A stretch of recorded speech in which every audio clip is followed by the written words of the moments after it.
Praise the lord. మన ప్రభువైన యేసుక్రీస్తు నామంలో మీ అందరికీ నా హృదయపూర్వకమైన వందనాలు. ఈ రోజు దేవుని జీవవాక్యము కీర్తనల గ్రంథం 8వ కీర్తన 1వ వచనము.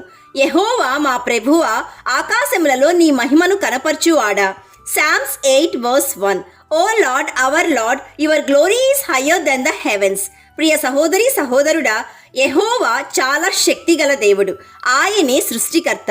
ఈ సృష్టిని చూసినప్పుడు ఆయన ఎంత గొప్ప దేవుడో ఈరోజు నీకు నాకు లోకంలోని ప్రతి ఒక్కరికి అర్థమవ్వాలి. ఎందుకంటే ఆకాశంలో ఆయన మహిమను పరిచాడు. ఎప్పుడైతే నీవు భూమి మీద నుండి ఆకాశం వైపు చూసినప్పుడు అందులో ఉన్న లక్షల కోట్ల పాలపుంతలు, నక్షత్రాలు, చంద్రుడు, సూర్యుడు, గ్రహాలు, నక్షత్ర రాశులు చూచినప్పుడు యెహోవా ఎంత మహిమగల దేవుడో అర్థమవుతుంది. అలా అర్థమైన రోజు సృష్టికర్త అయిన యెహోవాయే గొప్ప దేవుడని, ఆయన నామము ప్రభావము గలది అని నీవు మహిమపరుస్తావు, స్తుతిస్తావు, కీర్తిస్తావు, ఘనపరుస్తావు. So my dear friend, the Lord is high above all nations and his glory above the heavens.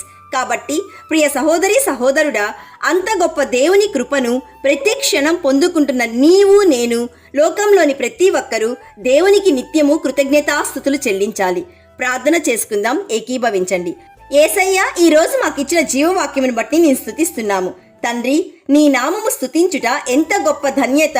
నీ కృప, నీ కనికరము, నీ జాలి, నీ దయ నిత్యము జీవవాక్యం వింటున్న ప్రతి ఒక్కరి మీద, వారి కుటుంబాల మీద, లోకంలోని ప్రతి ఒక్కరి మీద దయచేయుమని కృపా సత్య సంపూర్ణుడైన యేసయ్య నామంలో అడుగుచున్నాము తండ్రి. ఆమెన్. God bless you.